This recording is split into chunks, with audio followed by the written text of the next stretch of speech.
our State House studio in Montgomery, I'm Todd Stacy. Welcome to Capitol Journal. Wednesdays are committee days in the Alabama legislature, and that was the case today as several panels convened to consider legislation and hear feedback from the public. We'll start in the House Judiciary Committee, where a packed room watched lawmakers debate some pretty serious legislation. First, on the issue of crime, House Bill 202 from Representative Rex Reynolds would significantly increase legal protections for police officers, especially as it concerns incidents that occur on duty. Democrats have criticized the bill as going too far, and Reynolds says he is working with multiple stakeholders to make adjustments to the bill. At the end of the day, though, Reynolds says this is a key bill to help recruit and retain police officers amid the current shortage. In my opinion, what this bill does is require us to create a special class based upon their employment that requires a court system that's supposed to be blind to the identity, the status, the socioeconomic status of the defendant, and make the jury identify that first. To that end, when we are prosecuting someone for violating a criminal offense, we generally try to apply the facts to the law. So the law goes to the judge, the law goes to the judge and the facts go to the jury. If we're at that first hearing, an officer has already been indicted, right? So that's gone to a grand jury. And I ask you as an attorney, did they consider all those options at the grand jury level when they indicted our police officer and arrested him? Do we not owe that police officer to pause and hold this hearing? A hearing that can then be appealed all the way to the Alabama Supreme Court before we continue criminal. No problem there. Right, okay. With what we do already. No action was taken on the bill. A substitute is expected to drop soon. The committee also heard a public hearing on a key immigration bill. House Bill 302 from Representative Ben Robbins would require labor brokers with 5 or more foreign workers to register through E-Verify to confirm their status. Robbins called it a way to cut down on illegal worker smuggling. Have you heard that the labor brokers, I was interested in that was in your bill, because I've heard that a lot of these labor brokers now are controlled by the cartels. Is that through your research? Have you heard that? Well, yes. I mean, that's the kind of term, if you want to get real, like, not technical, but like what you might hear, and some people use the term called coyote sometimes, where you might get people, bring them here, and a staffing agency might say, hey, can you bring me 100 people? And that labor broker will go, is the term we're using, find the 100 people, bring them here, and then the agency will say, here's your money for bringing me people. So we're going to eliminate that kind of kickback that you might get paid for, in essence, just trafficking and moving human beings. Granted, it's already against the law with human trafficking, but we're just saying you can't pay someone and act of denial, like, oh, I don't know where they got those people. You know, it's not on me. We're saying you can't pay them that fee anymore. Okay. That kind of kickback. And the labor broker, yes, sometimes it is associated with a criminal element. Again, no action was taken on that bill. A public hearing was attended by dozens of immigrant advocates who spent the day in the State House expressing their opposition to this and other immigration measures being considered by the legislature. The group was organized by the Southern Poverty Law Center. Today we're here for Immigrant Advocacy Day. We were taking the opportunity to talk to our legislators and make sure that we're representing the voice of our community. There's plenty of bills that are focused on immigration and immigrants, and so we want to make sure that they have the opportunity to dialogue with our community members as to how this potentially can have ramifications for our economy, for our communities, so that we can make sure that they have a fully balanced perspective on the bills that they are proposing. I think there's plenty of bills that would require us to have input. I think that there's some bills that will have a negative impact on our economy, and we want to make sure that they're aware of, in terms of workforce, which we care about, we are in a state that has a low labor force participation, and we have plenty of people who may be negatively impacted by some of these bills, and we want to make sure that they're aware of the consequences of passing bills, especially if we're trying to lift up our state. We want to be partners with our legislators in creating opportunities and pathways for economic success. There was also action in the Senate Judiciary Committee today. A bill that would significantly alter sentencing guidelines for certain felonies was considered. House Bill 43 has already passed the House. Currently, Alabama law permits judges to impose a split sentence for convictions carrying up to 20 years, allowing a portion of the sentence to be served in confinement with the remainder on probation. Representative Jim Hill, a former judge himself, is seeking to extend that provision to sentences to up to 30 years. In a public hearing today, proponents argued that this change would provide judges with greater flexibility in tailoring sentences. However, critics expressed concern that it could lead to longer periods of incarceration without addressing underlying issues like rehabilitation and resource allocation. Angela Harris, the mother of Anaya Blanchard, also addressed lawmakers. Her daughter was kidnapped and murdered in 2019, a case that led to the passage of Anaya's Law. That law allows judges to deny bail to individuals accused of violent crimes. In Alabama, we do 20 split 5. That's the most we can do. This bill is 30 split 10. So if a judge gave an individual 30 years, he could split that bill. He could split that down to 10. That individual had to serve that 10 years in the penitentiary. At the time he got released, he would continue to be under the direction of the judge. Of course, he'd be on probation.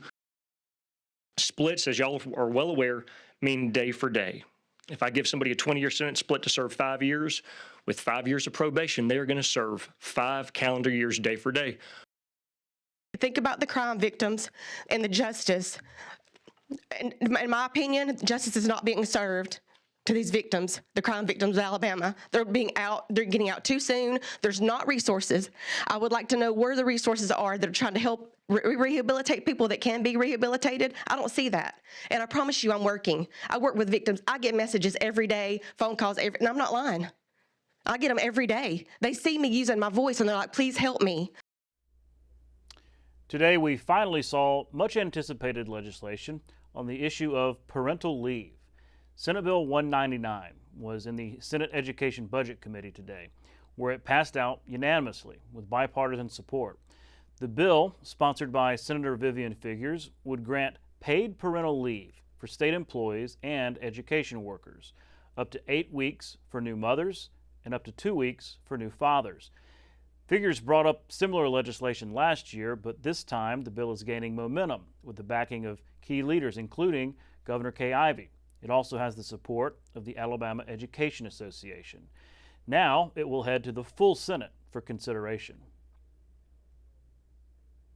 The governor is supporting this bill, and the difference between that bill, the compromise that we've all come to, is that this would give parental leave to both the mothers for 8 weeks and the fathers for 2 weeks for newborn babies, stillborn babies, women who have had a miscarriage but it would be confirmed by the healthcare professional that it was not an abortion, and the pregnancy has to be for at least 12 weeks or more. Our education employees and anyone having a baby is a very, very special time. And this will be an opportunity where teachers don't have to choose between financial stability or whether they want to be off to bond with their child. They will have the option for both. And it's a special opportunity for them. And it's important that we give back to the very people that are taking care of our children in the school every day. And I'll speak to the House sponsor of that bill, Representative Ginny Shaver, later in the show. A push to ban cell phones in Alabama classrooms is gaining momentum. Governor Ivey called for the change in her State of the State address, and now lawmakers are moving forward with legislation to make it happen. Today, the Senate Education Policy Committee took up Senate Bill 92 from Senator Donnie Chasteen. The bill would require schools statewide to keep cell phones out of the classroom. Supporters say it's about letting teachers teach without constant interruptions. One principal who testified today, Christy Wright of Pike Road Junior High, says her school has implemented a ban this year, and they're already seeing positive results. What we're trying to do here is give our children an opportunity to go bell to bell without any devices in front of them, and allow the teachers to teach, to instruct, and not having to be policing a classroom to try to find out who's on a cell phone and get them to put them up, basically. It's been difficult because students are very addicted to their cell phones, as are you and I. You know, you find yourself picking up your cell phone all throughout the day. But the students have learned what it is that their expectations are. So we've noticed an overall increase in our academic engagement of our learners. We've also noticed a lot more in-depth discussions. It even goes just in the hallways of students being able to communicate more with each other. And just so overall, just a great positive. That bill was advanced by the committee and now goes to the full Senate. Nearly 4 years have passed since the legislature approved a medical marijuana law, but the process of awarding licenses through the Alabama Medical Cannabis Commission has been tangled up in legal disputes ever since. Today, the Senate Agriculture, Conservation, and Forestry Committee held a public hearing on a new bill introduced by Senator Tim Melson. He was the original sponsor and champion of the medical cannabis law back in 2021. Melson's new bill, Senate Bill 72, aims to address the ongoing litigation by increasing the number of licenses for integrated facilities, businesses that have been at the center of this legal battle. During the hearing, companies that already have been granted licenses voiced strong opposition to the proposal. No vote was taken today, and Melson says he wants to take his time to work on the bill to make sure lawmakers get it right this time around. Why we change the process now, other than to give individuals who are making the most noise another bite at the apple, is beyond me. I do not understand it. I do applaud again your efforts to move this forward. It needs to play out in the courts. We will hopefully soon receive a very good report from the appellate court, which is going to break that logjam like Sterling mentioned.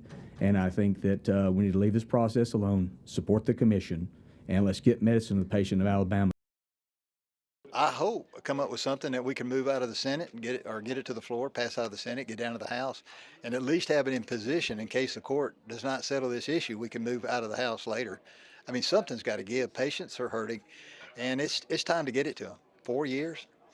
I mean, they talking about it's moving at a pace, and you know, I've seen a slug with salt on his back move faster than they have, and something's got to give. And that was Committee Day in the Alabama Legislature. We'll be right back with tonight's guests. You can watch past episodes of Capitol Journal online anytime at Alabama Public Television's website, aptv.org. Click on the Online Video tab on the main page. You can also connect with Capitol Journal and link to past episodes on Capitol Journal's Facebook page. Welcome back to Capitol Journal. Joining me next is State Representative Ginny Shaver from Leesburg. Representative, thanks for coming on the show. Thank you for having me, Todd. Well, you finally got your bill. We've been talking about your bill on parental leave for state employees and education employees. It's been a process. This was a big topic last year, competing bills, maybe not competing, but different kind of proposals. Walk me through kind of the history of this and what your bill does. Well, last year I filed a bill to offer paid parental leave for state employees and moved it through the House and up to the Senate. And then Senator Figures also filed a bill doing the same thing for teachers. And so she had started moving that bill up there. Debbie Wood filed the companion bill in the House. And so once my bill made it to the Senate and Senator Figures' bill started moving, the sentiment in the Senate is that we needed to get these bills together and mirror the benefit for both those groups of employees. So we did that, and we had a substitute bill last year marrying the two and getting the benefits the same for each, and then just ran out of time on the last day. Yeah, that tends to happen sometimes, especially when big legislation is standing in the way. Okay, so y'all are combined this year. Yes, we were contacted by the governor's office. She chose this to be a part of a legislative package that she would like to see passed because she is very pro-family, pro-teacher, and pro-state employee. So I was very happy to have the governor's support on this issue because she really does want to help the families. She mentioned it in the State of the State. She did. That's a big deal. Okay, so how would it work? we're talking about if a state employee or an education employee has a child, adopts a child, or in tragic circumstances like stillbirth, what would the policy be? It provides 8 weeks of paid leave for the mother and 2 weeks for the father for birth, and we define miscarriage to offer this benefit after 12 weeks in the pregnancy, and then stillbirth after 20 weeks in the pregnancy. And so they would also be offered under those tragic circumstances, and also for adoption. So for an employee eligible that adopts a child aged 3 years and under, it would provide 8 weeks for one employee and then 2 for another employee if you have 2 eligible employees. It's curious, so we're talking about like workers' comp for teachers this year, this parental leave and things. It's interesting that these policies have not been in place. What happens now?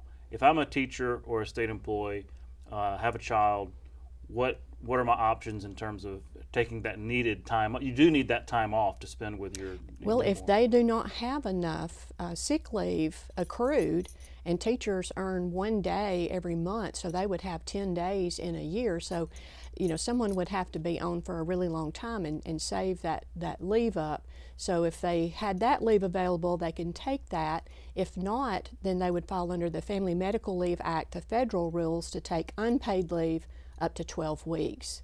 And then this replaces the family leave of 2 weeks in there for teachers. But so this is paid leave, where that is unpaid leave. Right.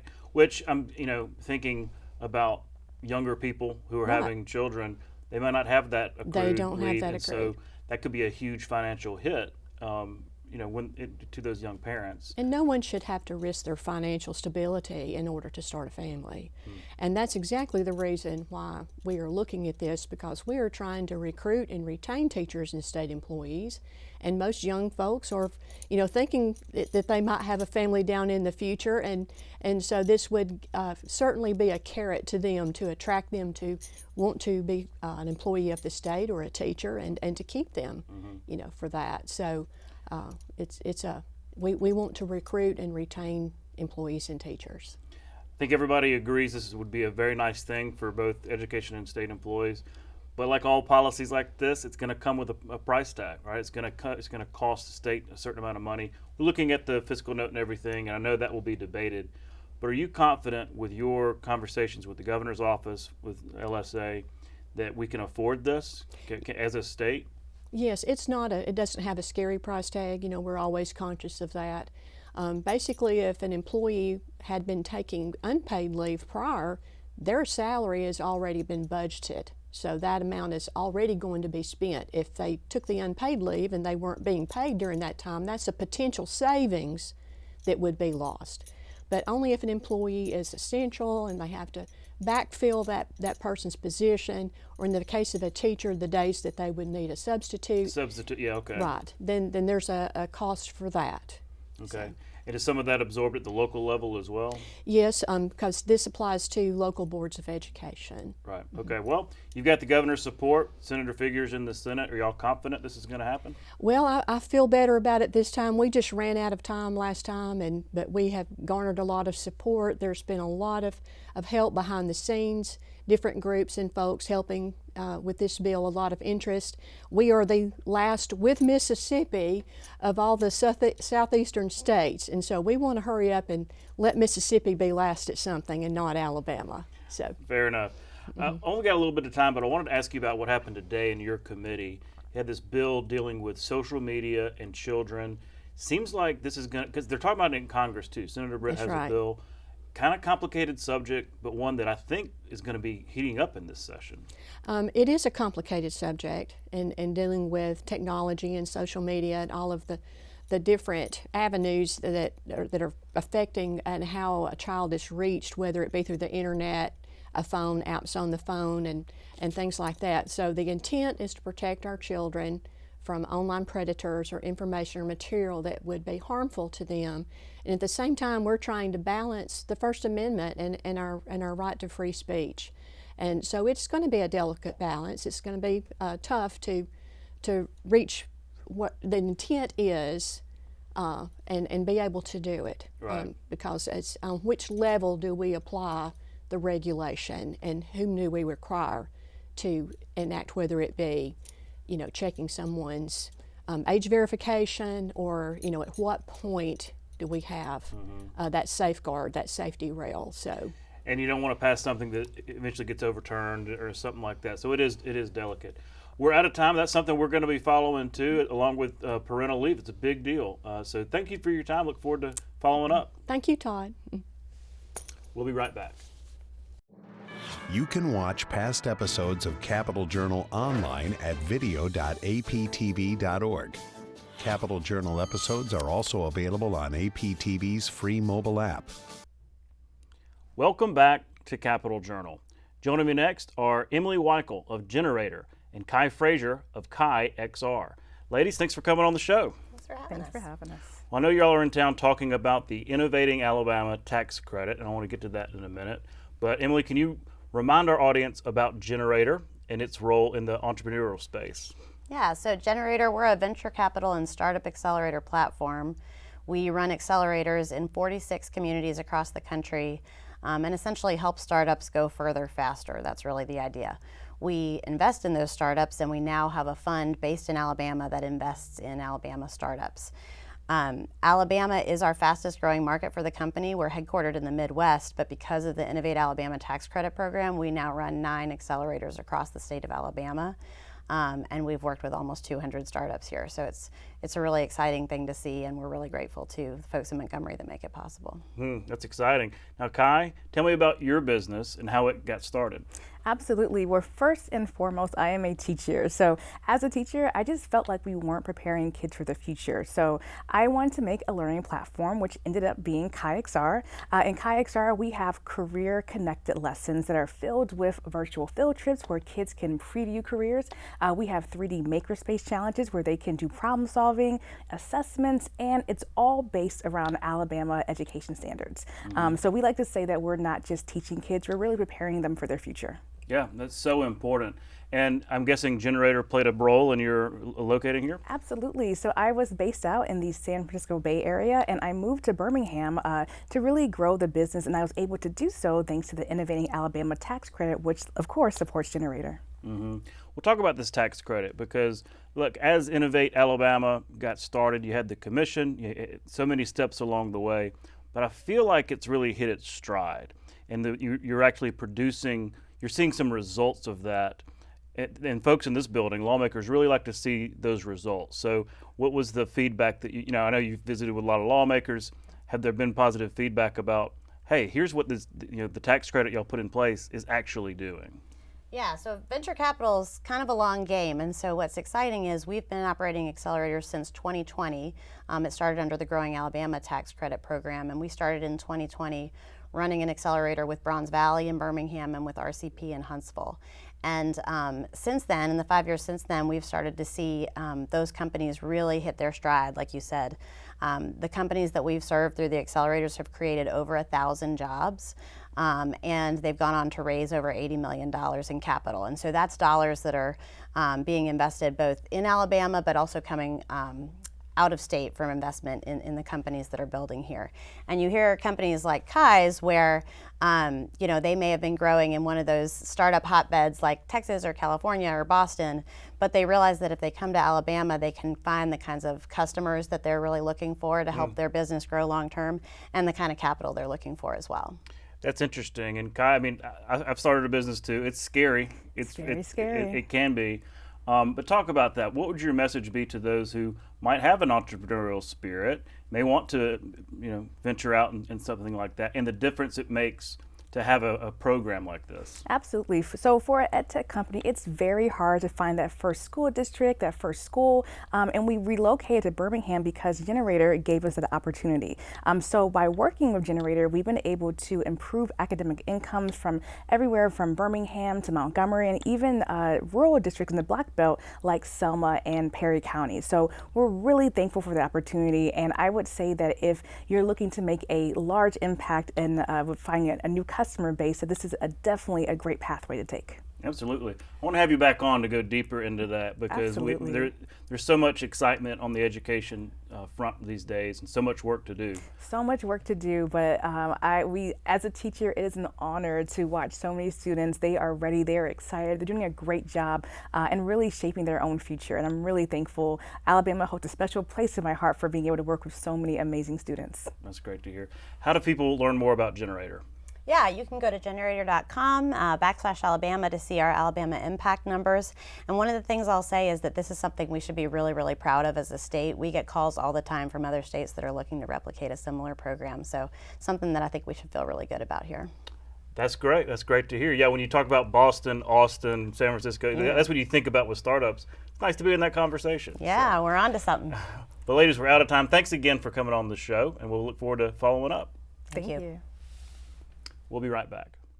You can watch past episodes of Capital Journal online anytime at Alabama Public Television's website, aptv.org. Click on the Online Video tab on the main page. You can also connect with Capital Journal and link to past episodes on Capital Journal's Facebook page. That's our show for tonight. Thanks for watching. We'll be back tomorrow night at the same time, right here on Alabama Public Television. For our Capital Journal team, I'm Todd Stacy. We'll see you next time.